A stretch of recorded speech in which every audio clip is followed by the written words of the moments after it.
Thank you Thank so you. much. Rita.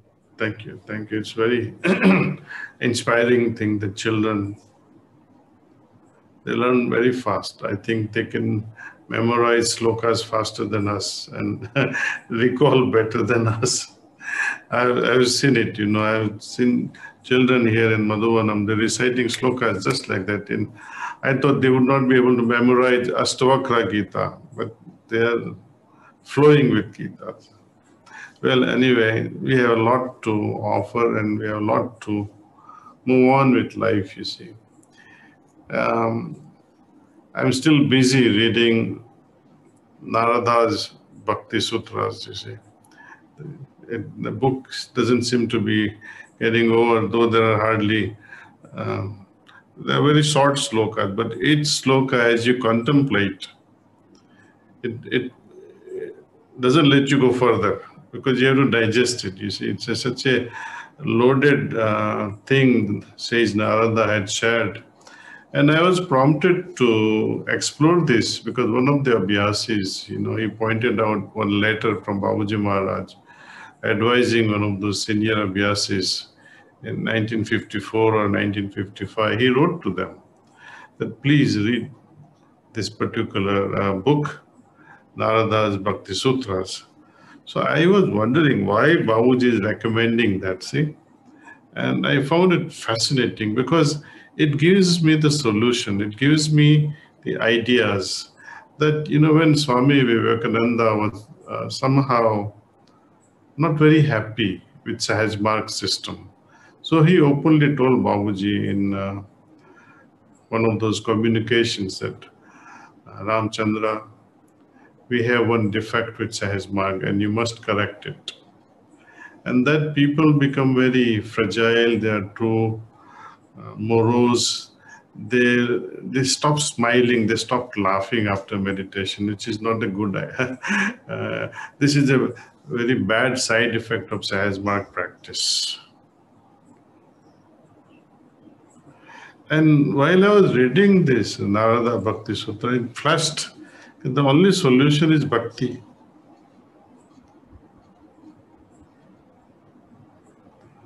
So when you are surrendered to the master,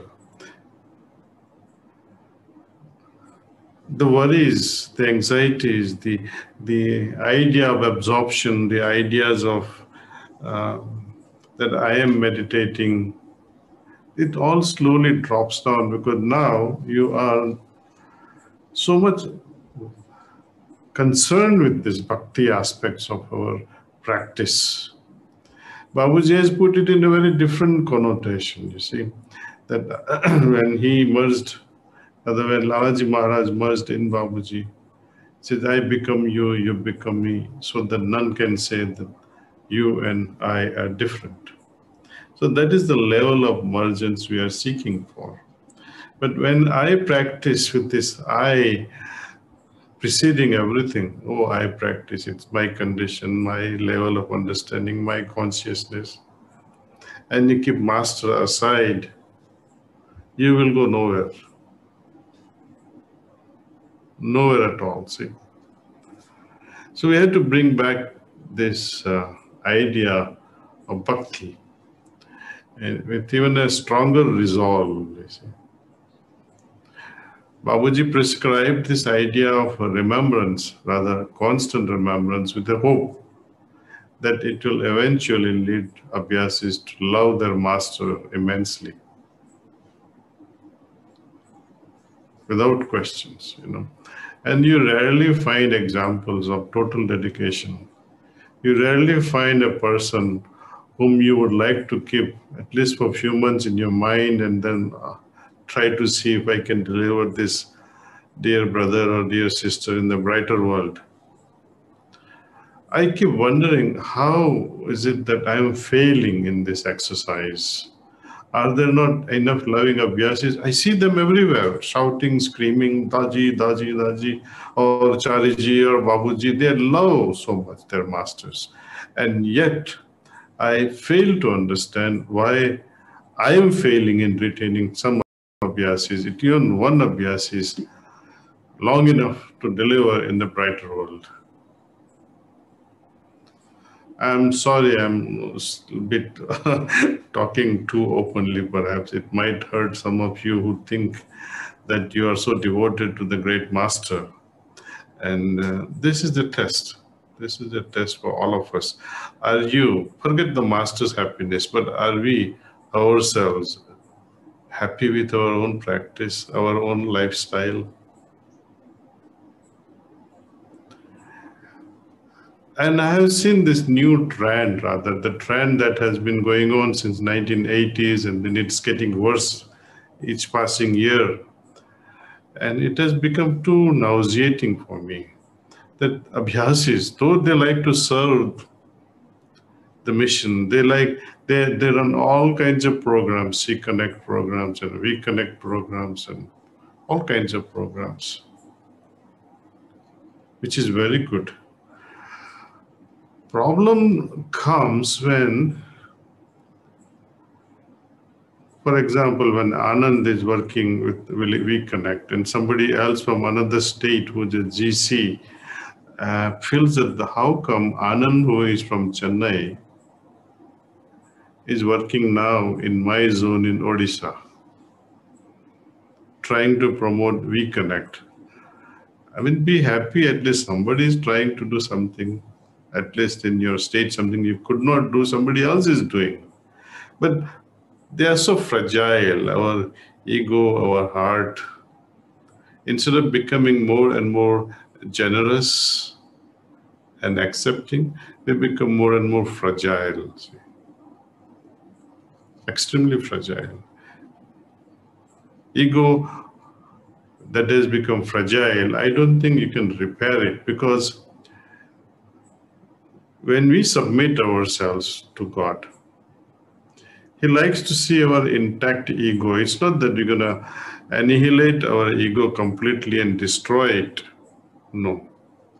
Ego is our best friend also. This, as Babuji says, mind can be your best friend. But most people think that it's your enemy. Ego also can be our best friend when we use it for our own growth. I've been giving this example of a flutist that if you had a concert and you played this particular raga and the audience is on their feet clapping away the whole evening, the next day you'd like to surpass your own performance. You will not be happy with yesterday's performance, though the audience loved it. But you like to surpass your achievement, surpass your performance. And same thing happens with our day-to-day activities. I should surpass my own activities. I should not surpass somebody else's activities. For example, oh, Nagaraj is doing something, or Nitin is doing something, I must do something better than them. No, it's a healthy competition is okay as long as it's healthy. But to put someone down and say, oh, I'm doing better than this so and so, that doesn't work. In fact, it becomes a spiritual toxin. So this sort of approach, I think you'll have to correct. And I think it's more dominant in southern states. When I do compare northern states versus southern states, the fragility, jealousy, agileness is more in the south than in the north. So we have to, I think, reorient ourselves, readjust, refine ourselves and see. Masters also, over the years, offer all kinds of programs. They induct us. They offer programs for children, etc. As the Sister Ritu was mentioning, Gitopadesh, for example.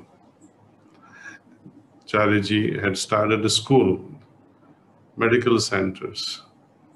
So many things have happened besides our offering of Sahaj Marg as a spiritual practice. But for example, when we start medical centers, We know we cannot become the best of the best. We cannot compete with Mayotte, or we cannot go as parallel as Apollo, right? So when people do come for treatments, they go with the impressions that, oh, this is another small center lying around in the meditation campus. They don't charge, so it may not have even value for it. So this is a tragedy people cannot appreciate. I don't think even one Abhyasi was made out of free services at BMA. So we have to really look at our strategies. Schools also, you see. We have one school there and one school in Hyderabad, in Kana Santivanam. People are always expecting something greater and greater, which is okay. But what is your contribution towards it? Are you contributing anything, or you're just there to go on criticizing and criticizing and criticizing?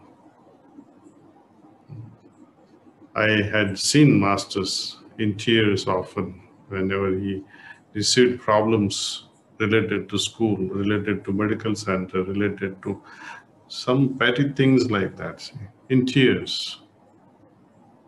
Because the ambition with which he started, and then on top of that, you get criticisms, blaming the master. It bleeds your heart actually. Bhakti is where we say lutado, I don't know what to say in English. You are ready to give up everything that you have. Lutado, dil se lutado. But here you want to become heartless and go on criticizing the masters. Where will you go? Where will you find your liberation? You have locked yourself worse than anyone can imprison you. There is no jail greater than the jail that is made by your own beliefs and by your own attitudes.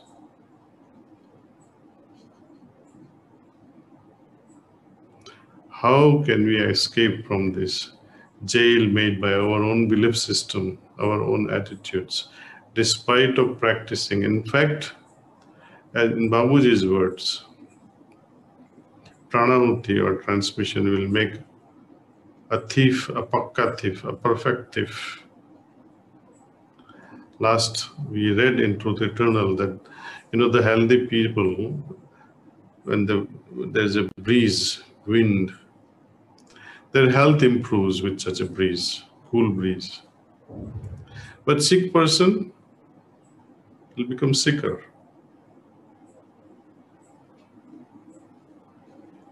Likewise, when pranahuti is given, depending upon your attitude, your goals, your ambitions, your innate nature will be strengthened.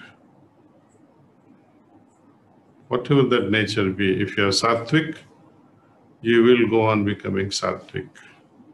If you are tamasic, surely you'll become more and more tamasic.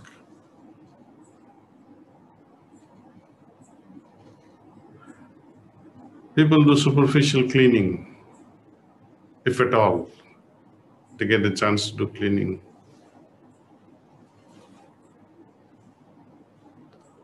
Ask yourself a very honest question. When did you sit last comfortably and did a cleaning that gave you so much of contentment to your heart? So if we don't practice the way it is prescribed,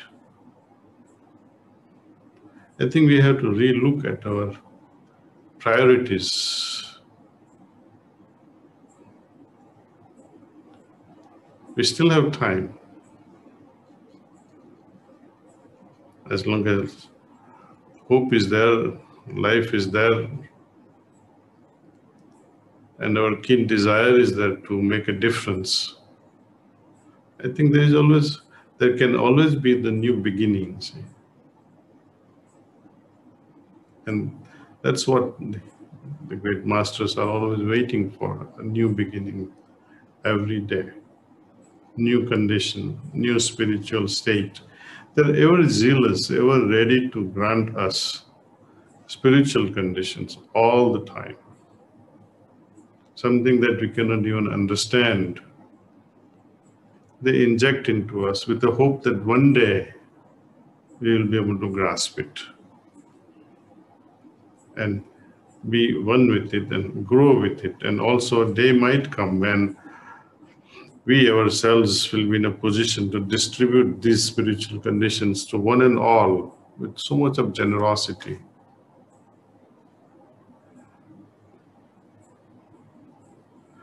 In one of the Upanishads, Brahmaranyaka Upanishad, they're defining, the sages, they are defining the definition of Hridayam. Hridayam, according to them, is made up of 3 Sanskrit letters, Ri, Da, and Yam. The first letter, Hri, HR, right, conveys one simple thing: to attract.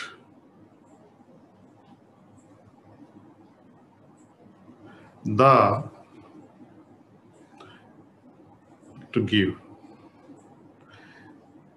In our Paddhati, with our Sahaj Marg Paddhati, what are we attracting?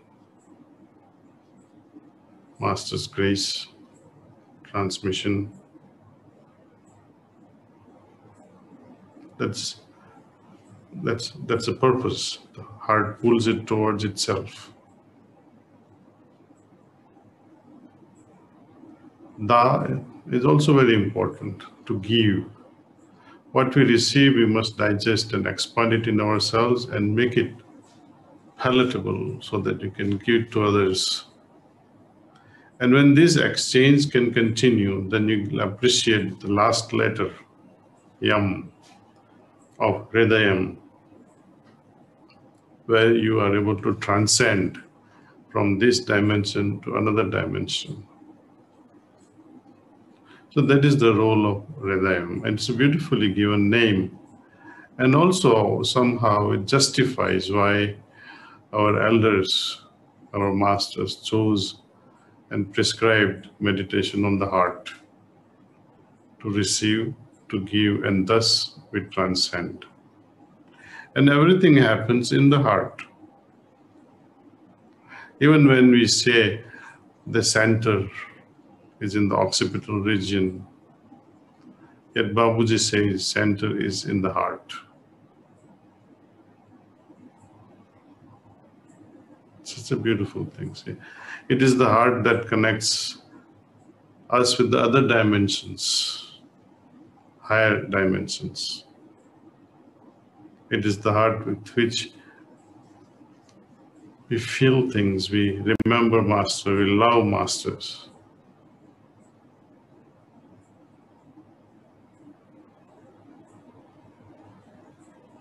If there is no heart in our practice, I think we can achieve very little. Though, even when we sit without love, without patience, without any acceptance, without reverence, without respect, still we do feel something, isn't it? We feel at least at peace. It removes our problems. Imagine if we are doing it correctly, the way it is prescribed, with those attitudes. Life will change. You will have immediate transformation, overnight transformation. So I plead with you to examine yourself, introspect, and see where all we can make a difference with our personal journey. Husband should not criticize the wife, and wife shouldn't criticize the husband and say, look what you are doing. You see, that's why Daji is talking like this. No, it's not specific to anyone. for all of us to dive deeper and have honest analysis of our behavior. So I met Babuji Maharaj and he loves me and he initiated me and blah, blah, blah, blah, but I don't like this guy. God help you.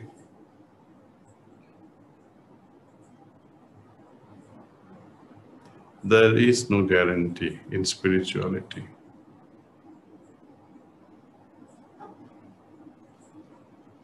I've said it time and again that there are a few individuals who play a major role in our lives.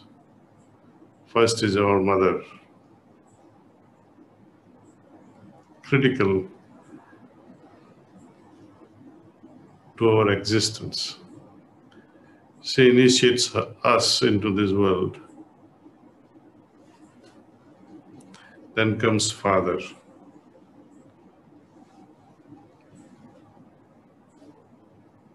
Also no less. But he has a different role to play in life. Then comes a spiritual guru in life, who initiates us on a real spiritual journey.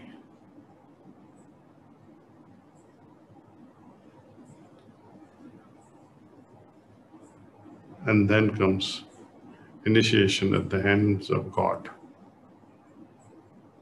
when the Master delivers us, the one I started talking about, to the brighter world. Around that period,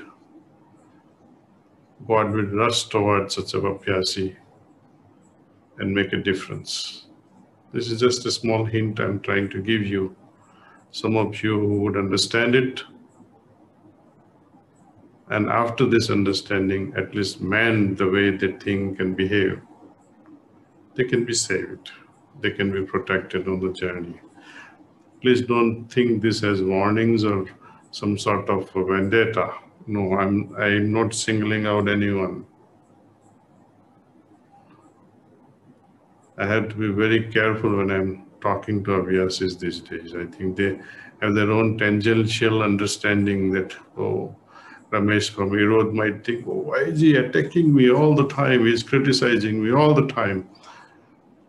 No, Ramesh, I don't have such intentions. I love you folks. And that's why I'm very open.